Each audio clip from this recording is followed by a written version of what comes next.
What's up, gamers? It's Radzilla here, and we're going to go over the 1.18 Common Test trailer to see what's in store for us in the future. There will be a lot of new changes in Update 1.18. Players can expect a brand new map and a number of improvements to well-known locations, as well as important adjustments to familiar tanks and a completely new branch of vehicles. And you can try it all out on the Common Test. Learn more about it in this quick video.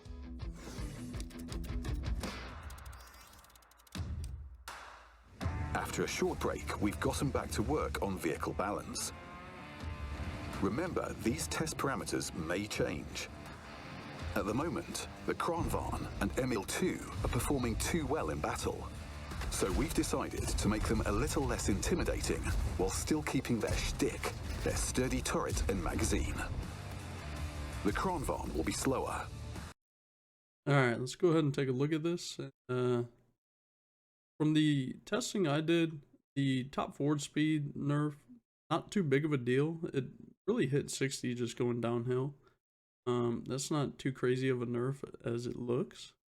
The reverse is pretty huge because when you're fighting hold down, going back and forth, is going to affect you way more than the forward speed. And we'll go ahead and see what else they have in store for us. We've decreased its top forward and reverse speed to make it more of a trench vehicle. Gun handling is now less. So this is where the real big Kron nerf comes in. Having that dispersion being a base of 0.4, going up by 0.04 is pretty huge, because if you think about it, if you try and put a bounty improved aiming unit on there, the most you're going to get is 0.03. And a majority of the time you're going to get 0.02, so that's a pretty big nerf to the gun itself.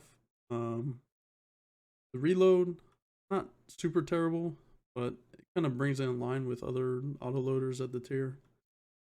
And then the DPM, of course, going down is definitely not what you want to see, but I feel like if they really want to change the cron, you just add a weak spot when the gun goes up. They go to hide their cupolas. I think that would be a little better of a nerf than some of these stat changes. Comfortable, and the magazine takes longer to reload. This will make the tank less forgiving of mistakes. The Emil 2 has undergone similar changes, like its tier. So ML2 here, I didn't play too many games in this. I kind of rushed it for ranked season. I didn't have the cron, so I had to rush the line within like 2 days. I had to get the cron ready for rank. So this one I don't remember too much. I do remember it being a little faster than the ML1, and then of course you had the better turret. But yeah, this thing got pretty hard nerfed here, it looks like. 10 counterpart, the tank has now lost some of its dynamics and gun stats. The performance of the French heavy tanks with the cyclic guns has lagged slightly behind the competition. Now, with the upcoming changes, it will be easier for them to survive on the battlefield. This applies to all tiers except Tier 9, the AMX M4. So I know statistically in the past, the Tier 9 has performed pretty well. So these will help it a little bit. I personally haven't gone up this line, but I have played it on test a few times, and it's pretty fun for the most part. Very comfortable to play. I like this line a lot. MLE 51 has been competitive from the start, so only small changes have been made to its characteristics. However, the Tier 10 tank has undergone dramatic changes. The vehicle's sides are now thicker, and its HP is higher. The stabilization and penetration of both guns have been improved.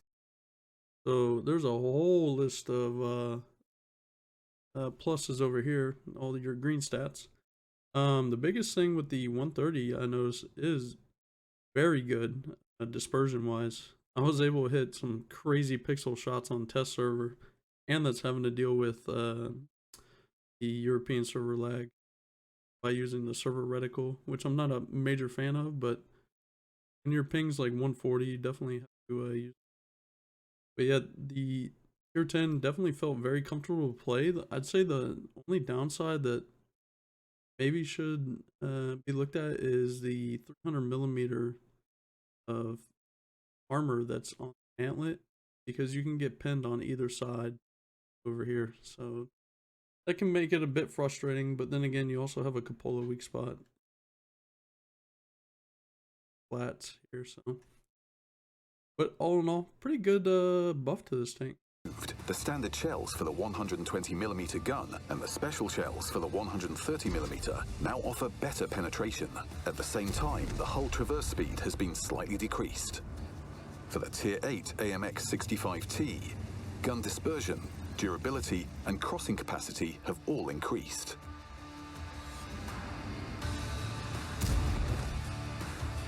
It will also be easier for the Tier 7 vehicle to play on the front line, thanks to its improved frontal turret armor and increased hit points.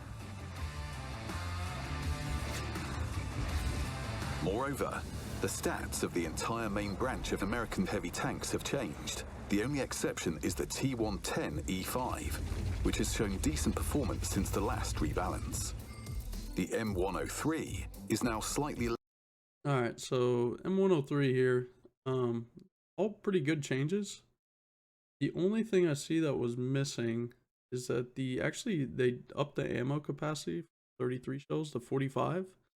Back in the day, I probably grinded this line in 2013, and even back then I remember from when I played it that I would consistently come close to running out of ammo, if not running out, when playing the M103. So to hear that it upped the ammo capacity of 45 from 33 is pretty huge, as well as these buffs, so definitely welcome to see.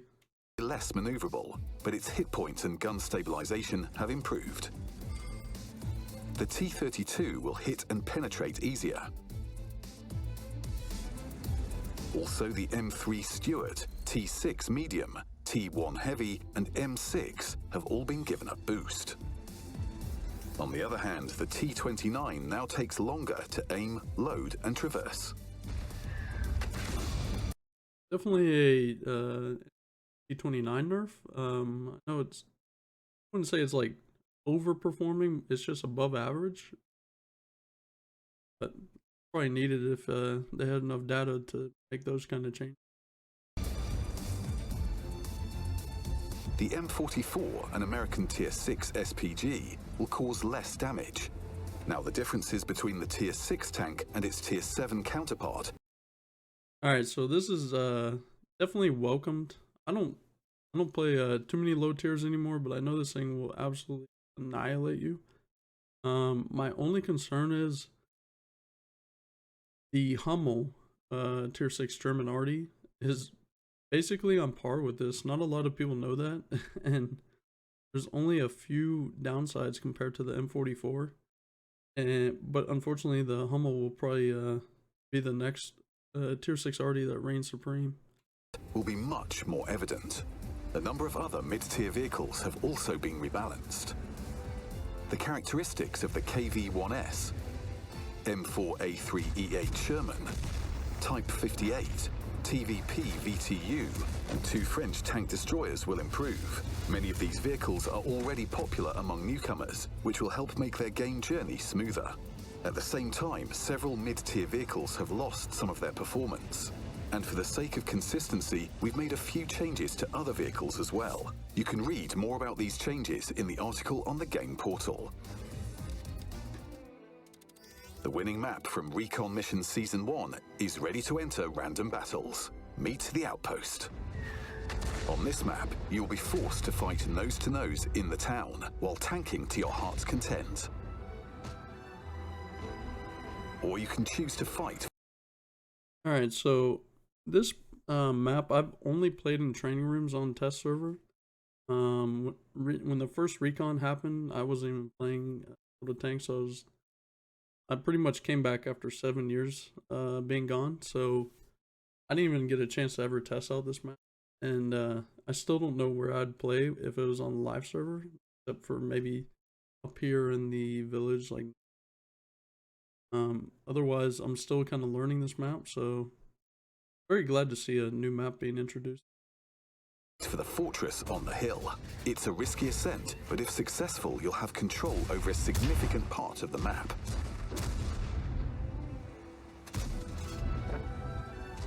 Further on in the swamps, you'll be able to easily set up ambushes and fight in fast vehicles.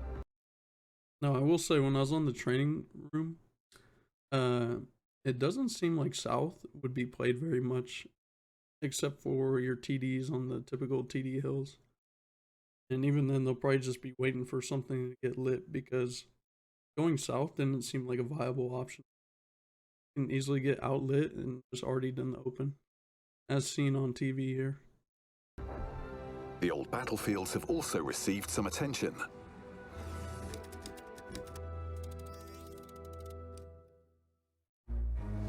Update 1.18 features a number of changes to existing maps.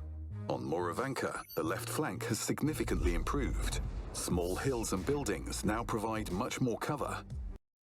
So I tested this out. There's a lot more hold down capabilities, but pushing the one line in, say, like a Clan Wars perspective is going to be a little more difficult, because usually when you got to about C1, which is over here on this map, you're pretty much safe going like C1 into B1 into A1. And now there's 2 more shot opportunities, and you don't really get safe until you're like on the edge of A1, B1. So very interesting to see how this will play out in Clan War. This part of the map has become more welcoming for slow, heavily armored vehicles. In the encounter battle mode, the location of the base has also been changed. This will balance both teams' ability to control the area. In Berlin, changes to the urban area aim to strengthen the position of the right team. The balcony in square C6 has been reworked. Okay, so seeing this, essentially they just added a pillar here, and it's going to give a better opportunity for a chieftain to sit here in a pub match and block his cupola with the pillar now.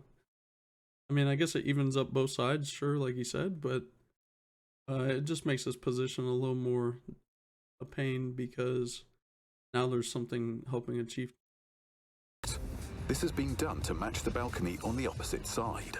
And then it looks like they removed the I'd have to go in test server and check, but looks like they removed the window that you could shoot through. If you had like just the right tank, you could shoot through to the other side, and and literally the guy could only shoot at your mainlet.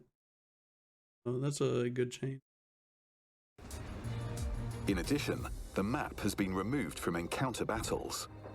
The changes in Redshire aim to balance the sides in favor of the upper team. The passage to the airship is now better protected against fire from other directions. It's now much safer for scouts to depart from D6. The assault mode has been updated in favor of defense. The base and spawn points of both teams have shifted. Pearl River has also become more balanced. When playing from the lower spawn point, players can now get to the central passage faster, and the passage itself has become wider. There's also a new well-defended position here. The terrain on Siegfried Line has been changed slightly. Now the hill in square A7 is flatter. Moreover, the assault mode base and spawn points have moved a bit. On Lakeville, one of the most popular positions for light tanks has been improved. Now you can spot enemies in the center from one side. Alright, so this change I didn't test yet, I'm not really sure about, but I guess they're assuming that if you go to this bush, it'll be easier to spot the enemy light tank. A lot of the times what happened was with the prior house, people would sit in this bush thinking they're going to be able to light things, and little did they know they couldn't really light mid too well, and it was a popular bush to blind fire, so I've definitely picked up a lot of light tank kills that way. We'll see. I just have to add another bush to where I blind fire now. Side of the house and in the city from the other. The central hill in the canyon has become easily accessible from both. This is a pretty big change, because in Clan Wars you had one person solo boost up onto this ledge. Like if you drove up like this, kind of angled this way, you could make it up here, and then you're using this bush to spot anything for the on the defensive team. So if you're on the offense, you could solo boost up here and do that. Making this smoother, it'll be very interesting to see how it plays out in pubs as well as Clan Wars now. Canyon has become easily accessible from both spawn points. On Corellia, selective improvements have been made to the shapes and positions of several boulders. This will secure flanking from the upper base. Ghost Town. Players in heavy vehicles will feel the most significant improvements here. The major clash area is now covered against long-range fire. Tank destroyers that used to camp far from the center of events should look for new positions. So the only thing I really don't like about this now is that EDs are going to be more akin to camp on the hills in each base now. Now myself, I like playing the 1-2-3 line, which would be on the other side over here. And unfortunately, it means I'm probably going to have to deal with a lot more TDs now. Because this position was really good in use by like a STRV, a grill, anything that had generally good accuracy. You're able to affect the heavy tank battle. Now that's pretty much taken away, so now they're gonna have to play a different area of the map, and unfortunately that's probably gonna be towards me. Note that this change will affect players on both sides. The Paris map now features a new terrace in the corner of a house in square H7. This will make it harder for enemies in E3 to hit vehicles crossing the street. On Glacier, the path to the aircraft carrier has become much safer. Okay, so this is a really big change because I noticed like the meta kind of shift on this map where most people were either playing mid or going south on like the Snake Road. Very rarely seen heavies going north here just because of how often you get bled from mid. So it'd be interesting to see what happens to this map after the changes are implemented. And there is now more cover in both spawn areas. Artillery from the lower base is now able to assist allies on serpentine roads. This has been updated to match the conditions on the other side. On the Abbey map, there's no longer the option to hoist up in square E. Alright, I tested this and it is true. It actually adds way too much angle to boost the first person up due to the ground being lower. So unfortunately, it might need more testing, but in like the 10 minutes we tried, we were unsuccessful. So this one's a really big patch to Clan Wars potential. 5. On El Halouf, changes have been made to square A1. Previously, only the upper team could comfortably play hull down here. Now, thanks to the new boulder, the position benefits both sides equally. The updates to Serene Coast are minor, but still positive. In the past, if you fell into the water, it was impossible to get out. This has now changed. And finally, Himmelsdorf. The castle and surrounding terrain are now more symmetrical. This way, the upper team will be as comfortable here as the lower team. Moreover, it's now easier to move and play hull down in squares D9 to... I like this change. I thought it was a little goofy at first when I was trying it out, but it actually makes it so you can get into position safer because this actually was a really good bleed spot if you had like a fast medium tank, let's say a CS or a Batchat. You could get up here, get some early bleed. Even in Clan Wars, it was a really good spot. So hopefully, I mean, you'll still get bled maybe 1 or 2 shots from Batchat now, but at least it's not like so damaging to E9. The new Italian tank destroyers will also feel comfortable tanking here, but more on that later. For now, let's talk about the matchmaker.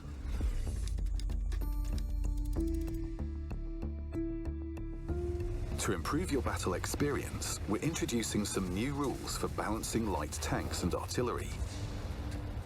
First of all, there are new restrictions to balance the number of light-tracked and wheeled vehicles. The matchmaker will now be stricter when balancing light tanks between teams, and will always aim to put the same number of these vehicles on each team. This means that there will be far fewer battles between teams with uneven numbers of light tanks. Wheeled vehicles will now be more strictly balanced as well, and there will be a limit of 1 wheeled tank per team. To support these Okay, so this is a really good change. Having only 1 EBR per team now, huge because I've played games where there's 3 EBRs and it's not fun at all. Pretty much just dominate the vision game. And if you unfortunately didn't roll 3 EBRs also, it was almost an auto loss, especially on a map like Proc or Malinovka. Changes and avoid a significant increase in waiting time for light tanks in a platoon. We are also introducing a limit of no more than 1 light tank in a platoon from Tier 7 onward. We're still experimenting with these restrictions, so our developers will be keeping a close eye on the matchmaker's stability, queue fluctuations, and waiting times, then make any necessary adjustments. The second important change concerns the number of SPGs per team. The majority of battles will now have 0 to 2 SPGs per team. Starting with update 1.18, the matchmaker will aim to keep the number of battles with 3 SPGs per team to an absolute minimum. The number of battles with 3 SPGs will greatly depend on the time of day and day of the week, as well as the number of artillery players waiting in the queue, among other things. Alright, so obviously this is a pretty hot topic, but if we're gonna go ahead and limit EBRs to like 1 per team, like let's just go ahead and limit Arty to 1 per team. I feel like bringing Arty anyways in day and age of the current Watt meta is a bad idea because they barely do any damage. If you do double, maybe even triple your HP, it's probably like a really good game for Arty now because of how low they hit. And the stun round, it's very useful, but I don't know, it just doesn't do enough damage to like really affect the battle. I would like them to see reduce it just to 1 per team, and let's just get it over with. Nevertheless, the matchmaker will always try to limit the number of SPGs on a team to 1 or 2, or none at all.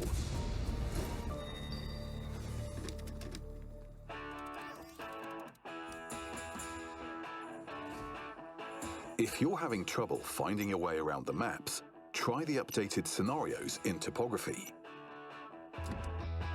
The vehicle routes and target positions are now even more consistent with the realities of random battles. Learn to play smart with topography. If you're a total newbie, be sure to try out Tank Academy right after completing the initial tutorial. This series of missions will gradually introduce you to the various features of the random battles gameplay. And best of all, you'll get useful rewards.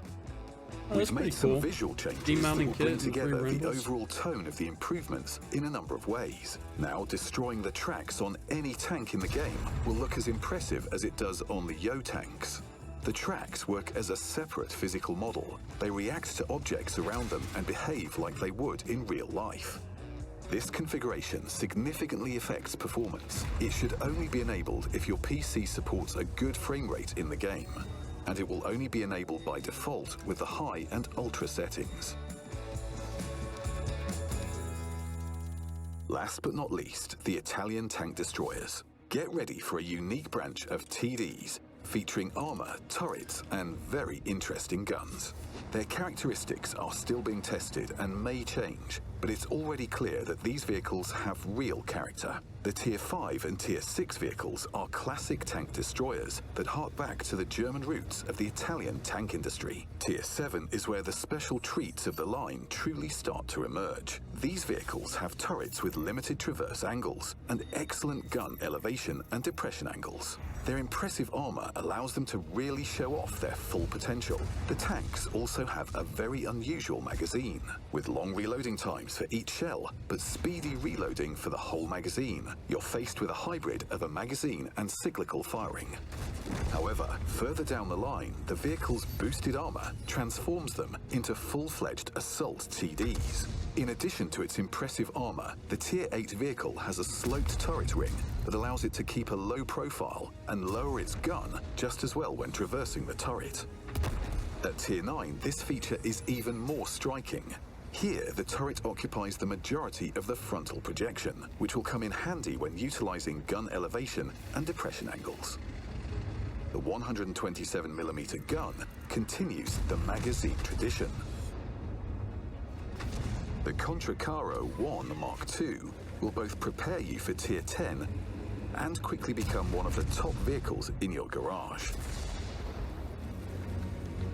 And at the end of the labyrinth, the Minotaur awaits. A large and sturdy turret, well-sloped armor, 10 degrees of gun depression, and an arc of fire covering 90 degrees. Even a 5-shell magazine dealing 530 HP of damage each. The entire magazine may reload very quickly, but the individual shells take a long time. Think of it as a regular gun with an incredibly quick reloading time, but a tolerable penalty of 24 seconds every 5 shots. And to spice it all up, great penetration. The Contacaro 3 Minotauro. Alright, so having played this on tests for probably about 20 battles, this thing is really strong. It's kind of funny to me, they're quasi nerfing the Kron, and then in the same patch introducing something that's even stronger hold down meta. This thing will be a straight pub stomper for sure. Even right now on test, when I see it on a flank and I know I can't like penetrate it frontally, because the only thing you can penetrate is this back cupola. The front one here is 345 millimeters, so good luck there.